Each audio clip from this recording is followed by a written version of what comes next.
Subscribe to my channel for more stories. Now, let's begin. They say betrayal stings the most when it comes from the people you trust. I never believed that until the day I found out my wife was slowly poisoning our daughter. Just to manipulate me.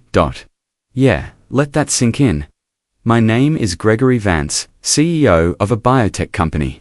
Former med school dropout turned accidental millionaire, and more importantly, father to a bright, stubborn, pancake-loving 80-year-old girl named Natalie.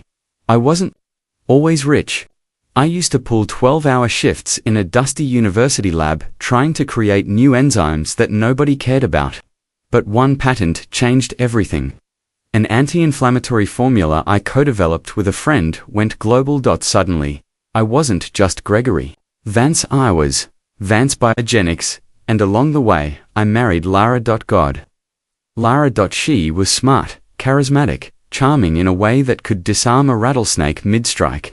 She wasn't just my wife, she was my business partner. My confidant, my everything. At least, that's what I thought. Things started to unravel slowly. It began with Natalie falling sick. At first we thought it was the flu, then food poisoning, then something neurological. She'd get dizzy, nauseous, lethargic. Her hair started thinning. Her once bright eyes dulled like a painting left in the sun. We ran every test, every scan, specialists, second opinions. But the diagnosis was inconclusive. Doctors couldn't find anything medically wrong. Just symptoms.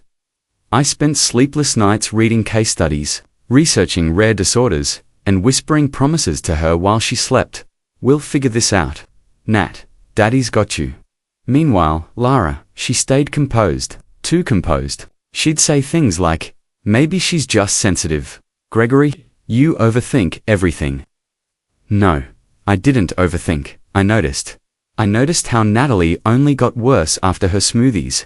The ones Lara insisted on making every morning. I noticed how Lara suddenly started pushing me to sell the company, saying we needed the cash, that she wanted a fresh start. And I noticed how she started locking her phone, whispering during calls, and deleting her messages. Something was wrong, so I did what any suspicious father would do.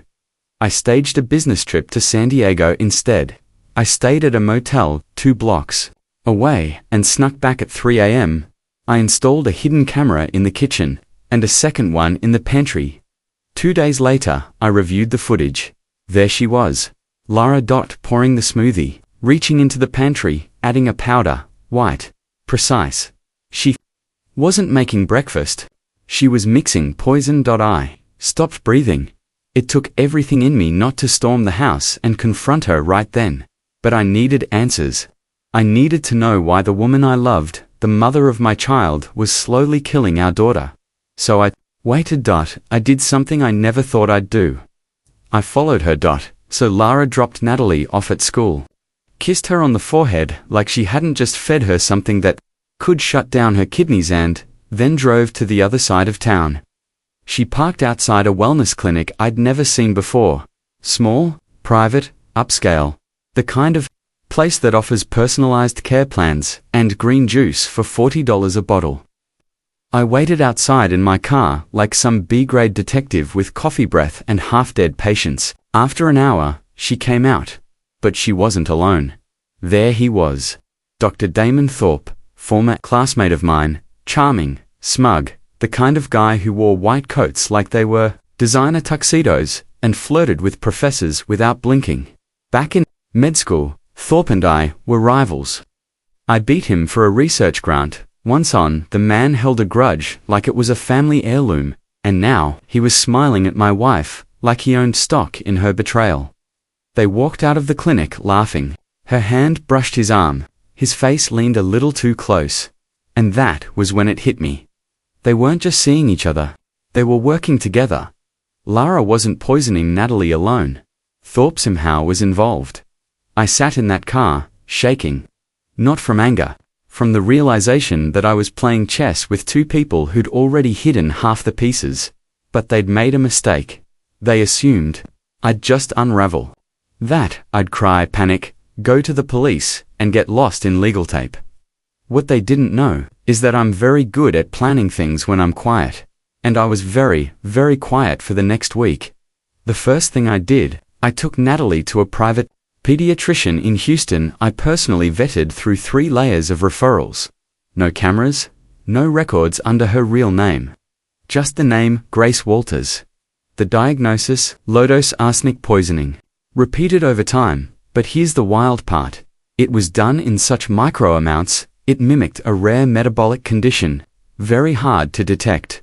In other words, textbook medical gaslighting. The pediatrician looked horrified. I just nodded. Yeah, I know. Step 2. I hired a digital forensics expert, an SA. Works out of a garage, paid in cryptocurrency. I gave him one job. Get everything off Lara's phone. Deleted messages, app logs, metadata. If it passed through silicon, I wanted it. 3 days later, I had the jackpot. Text threads between Lara and Thorpe, plans to remove Gregory from the picture.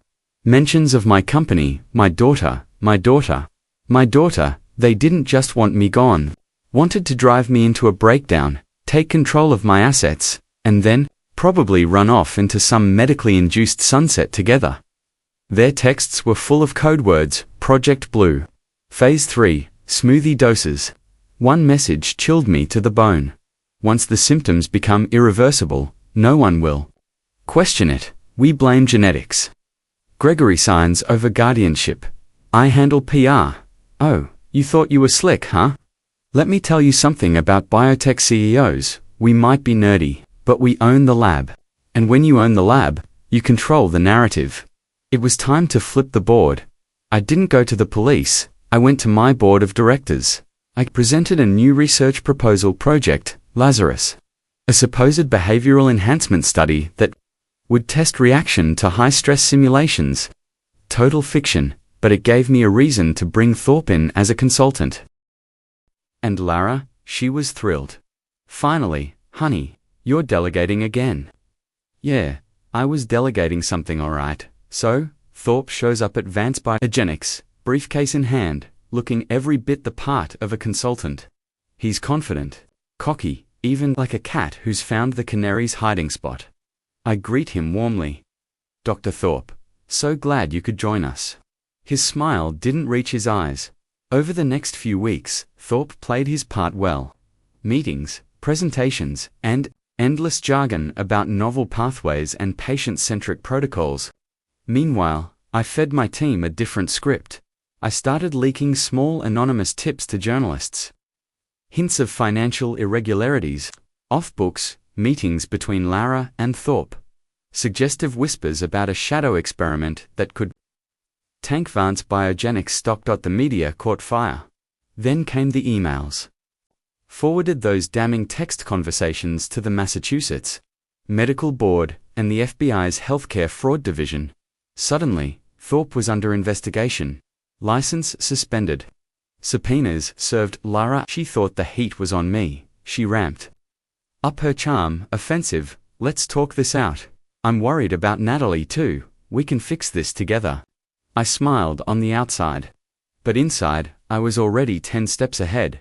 I hired a private security team to guard Natalie 24/7 in her new wing at the hospital. New doctors, new nurses, none of whom had ever met Lara. Natalie was fragile, but fighting. Every day, her color returned. Her laugh came back, though she still hated broccoli. One evening, Lara tried to sneak into Natalie's room. She was stopped cold by the head. Nurse Lara's eyes flashed. "Let me see my daughter," she hissed. "No," the nurse replied. "Not without clearance." That was the moment Lara realized the game had changed. I also staged a big reveal at our company's annual family day. I gathered employees, investors, even journalists. I walked up to the podium, looked them dead in the eye, and said, "Today, I want to share a very personal story about trust, betrayal, and the fight to protect what matters most." The screen behind me lit up with emails, photos, and texts. The room went silent. I told them everything: Lara's affair, Thorpe's complicity, the poisoning, the betrayal. And then I ended with a photo of Natalie smiling, holding a sign, "I'm not going anywhere." Applause filled the room. not for me. For Natalie, Lara and Thorpe's world crumbled fast. The medical board revoked Thorpe's license permanently. Lara was arrested for conspiracy and attempted murder, and me. I was left holding the pieces of a family broken but healing. Because in the end, justice isn't about forgiveness. It's about making sure the people who tried to destroy you understand the depth of their mistake. And that, my friends, is exactly what happened. After the arrests, the legal battles began. Lara hired lawyers who looked like they moonlighted as magicians disappearing evidence, conjuring excuses. But I wasn't just any CEO. I had a team of investigators digging up every lie, every hidden bank account, every offshore shell company Lara thought I'd never find. She'd siphoned millions over the years. Funny how love and greed make strange bedfellows. With solid proof in hand, I worked with prosecutors to ensure the charges stuck. Conspiracy, attempted murder, fraud. Courtroom drama unfolded like a Netflix series, but with less popcorn and more subpoenas. In the end, the jury didn't need much convincing. Lara got 25 years without parole, Thorpe 30 years. Justice was served cold, and without mercy. But justice wasn't my true victory. That came at home. Natalie's recovery was slow but steady. Every day she grew stronger. Her laughter filled the house again. Piano lessons turned into duets. Our bond, once cracked, was healing. One night, as I tucked her into bed, she looked up at me and whispered, "Daddy, do you think Mum will ever say sorry?" I smiled gently. "Some people don't say sorry, sweetheart. But what matters is that we're safe, and together." She nodded and closed her eyes, and in that moment, I realized something important. You don't have to forgive to move on, you just have to protect the ones you love. So if there's one thing I want you to take away from this story, it's this.